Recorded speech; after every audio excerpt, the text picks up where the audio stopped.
Assalamualaikum warahmatullahi wabarakatuh. Oke, teman-teman semoga semuanya sehat selalu.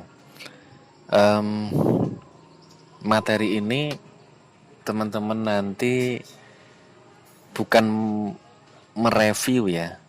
Kali ini bukan mereview, bukan hanya maksud saya, bukan hanya mereview. Reviewnya 100 kata, tapi nanti ada 2 pertanyaan yang teman-teman jawab. Nggak harus panjang, singkat aja nggak apa-apa. Biar nanti ada keaktifan ya, tidak hanya mereview tapi ada menjawab pertanyaan juga. 2, jawab singkat dan tidak harus benar jawabannya. Jawabannya tidak harus benar.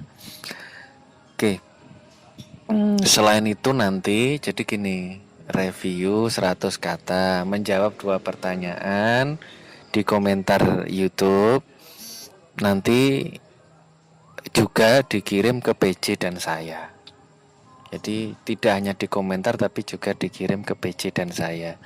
Nah, jangan ada copy paste. Kalau yang di kopas di komentar YouTube tulisannya sendiri, di kopas di PJ dan saya nggak apa-apa. Cuman pas penulisan awalnya itu jangan ada copy paste karena kan nanti pemilihan katanya kelihatan antara teman satu dan teman yang lain, termasuk jawaban dari pertanyaan. Begitu. Selain itu, selain review dan menjawab 2 pertanyaan, yang berikutnya itu adalah progres dari artikel yang dibuat itu sudah sejauh mana? Apakah masih eh, berhenti di ide atau teman-teman sudah berkembang jauh penulisannya? Nah, itu teman-teman sampaikan nggak apa-apa. Ada kendala di rumah, sedang ada kegiatan full, itu nggak apa-apa, nggak mempengaruhi nilai juga. Saya pengen tahu aja progresnya sampai mana.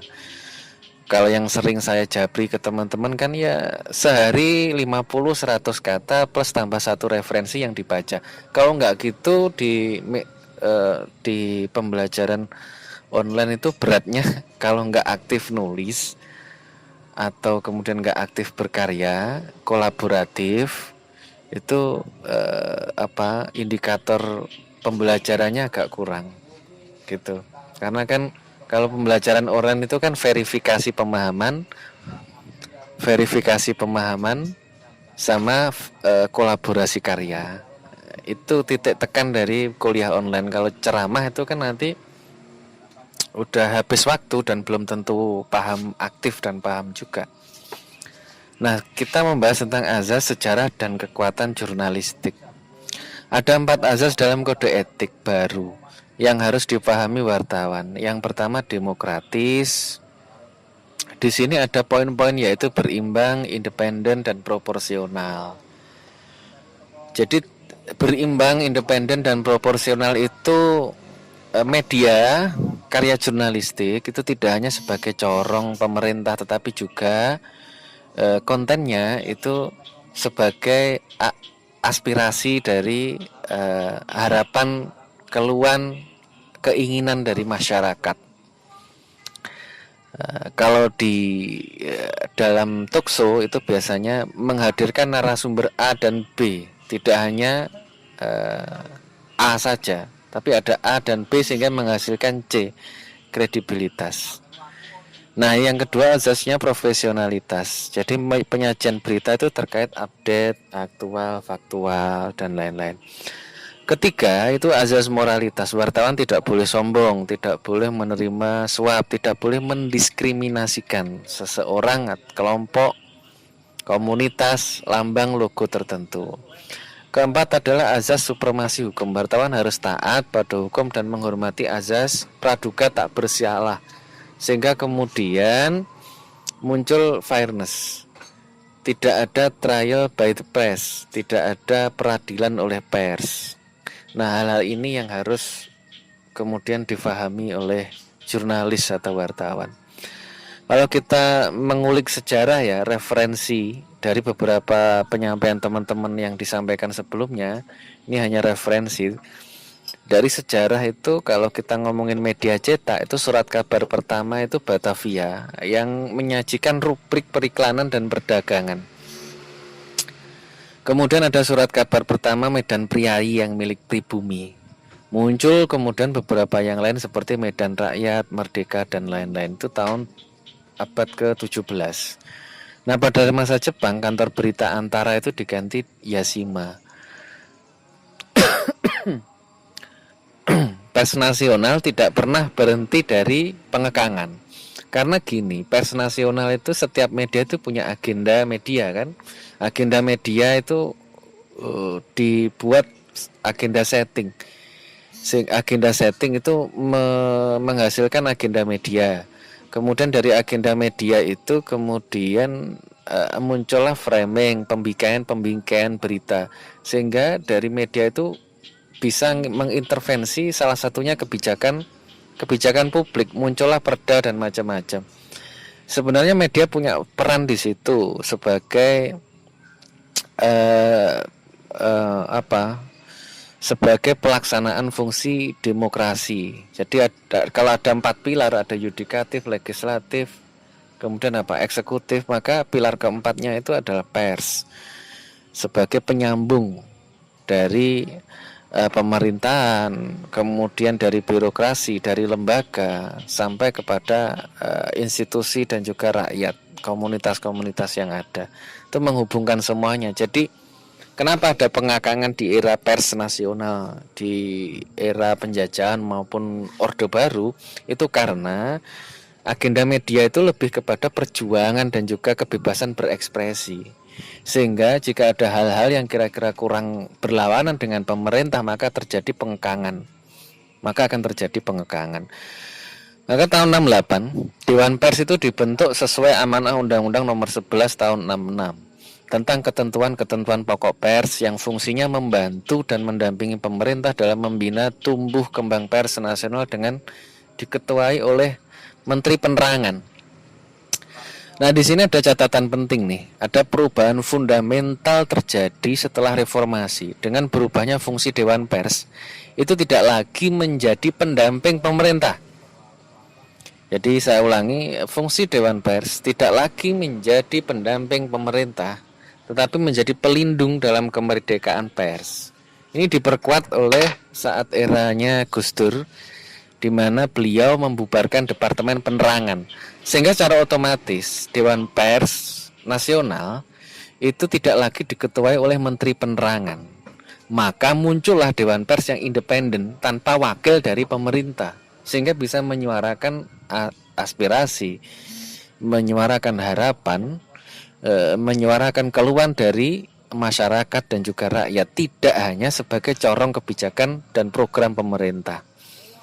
Nah, yang menjadi pertanyaan saya adalah, jika kemudian surat keputusan dari Presiden tapi diketuai diambil dari rapat pleno anggota Dewan Pers, bagaimana idealnya KPK, idealnya Komisi Penyiaran Indonesia, termasuk KPU?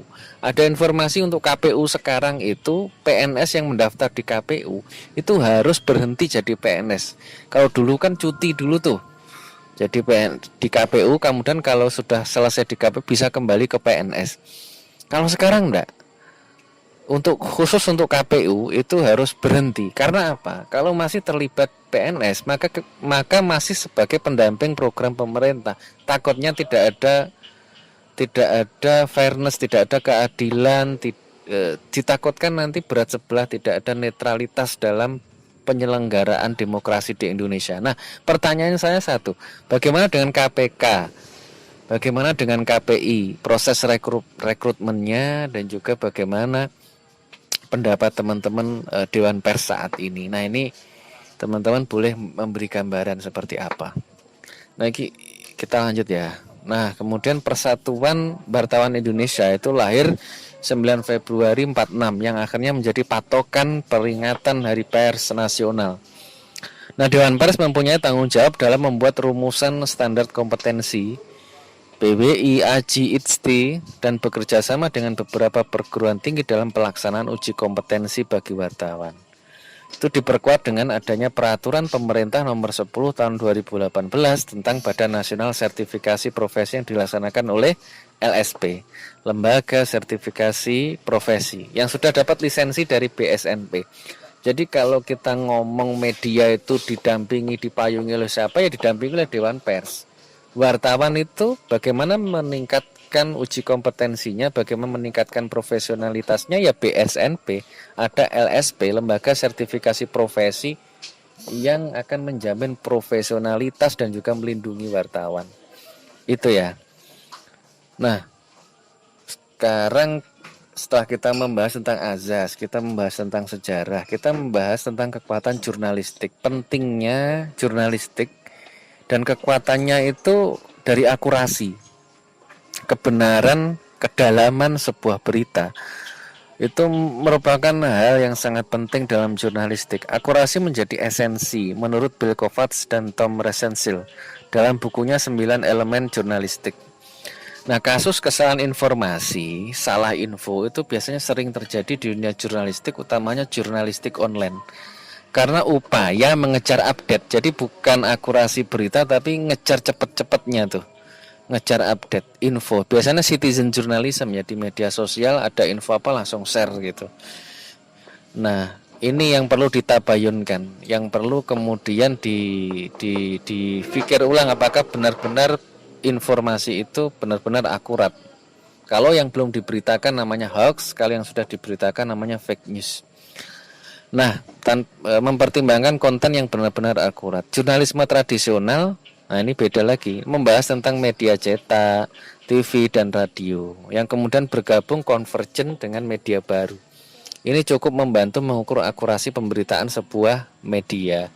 Jadi kalau di media online itu kadang pemberitaannya ada beberapa angle yang berbeda-beda, itu bisa jadi bahan untuk akurasi jurnalis tradisional ya, seperti cetak, TV, radio untuk memberikan filter. Oh iya, ini ternyata benar-benar beritanya yang paling benar ini, karena media online bisa jadi pembanding. Nah, jurnalisme online itu kelemahannya tidak ada self control dan gatekeeper, tidak ada power media. Etika jurnalistik berkurang karena hanya mementingkan sensasional. Tidak semua media online itu di bawah asosiasi profesi sehingga pertanggungjawabannya kurang. Tidak banyak mempertimbangkan kode etik dan juga nilai sebuah berita. Ini sebagai catatan ya, titik-titik lemah dan juga titik-titik lebih dari media cetak dan juga media online, media konvensional juga. Nah, blog dan citizen journalism menjadi produksi dan konsumsi dalam dunia jurnalistik online. Blog tidak bisa langsung bisa disebut karya jurnalistik, itu butuh waktu, dan kebanyakan blog lebih ke personal dibandingkan profesional. Nah, jurnalisme warga lebih dari kejenuhan media konvensional, sehingga pendengar yang hanya menjadi objek berubah menjadi subjek. Mereka melakukan dan mencari berita, analisis, cek recek dan publis. Jurnalisme warga bukan merupakan jurnalis yang profesional. Ini TV dan media cetak masih belum mampu menghadapi ataupun menyesuaikan jurnalisme warga karena takut kehilangan reputasi, kredibilitas maupun etika dalam jurnalistik. Ini kaitan dengan akurasi tadi. Karena takutnya hanya mengejar sensasional, cepet-cepetan ngupdate berita tanpa mempertimbangkan otentitas dan akurasi sebuah berita. Tetapi Radio Sonora itu pertama kali yang mengawali jurnalisme warga sejak tahun 98 saat liputan kerusuhan di Jakarta hingga akhirnya diikuti Radio El Sinta tahun 90-an ke atas. Nah, mungkin pertanyaan keduanya adalah teman-teman punya kasus, pernah tahu fakta historis bahwa media online itu beberapa kali salah. Tidak hanya di sintaksis ya, penulisan atau apa. Teman-teman bolehlah, mungkin bisa penulisannya sing acak, kadang font salah, penulisan hurufnya salah, kadang pemberitaannya yang keliru, latar pemberitaannya, kadang memberitakan hal-hal yang harusnya identitasnya itu disamarkan tetapi dimunculkan. Pemberitaan yang malah menimbulkan kecemasan bagi masyarakat. Nah, itu teman-teman jika ada contohnya silahkan ditulis juga. Setelah review itu tadi menjawab 2 pertanyaan tadi. Itu saja yang dapat saya sampaikan. Assalamualaikum warahmatullahi wabarakatuh.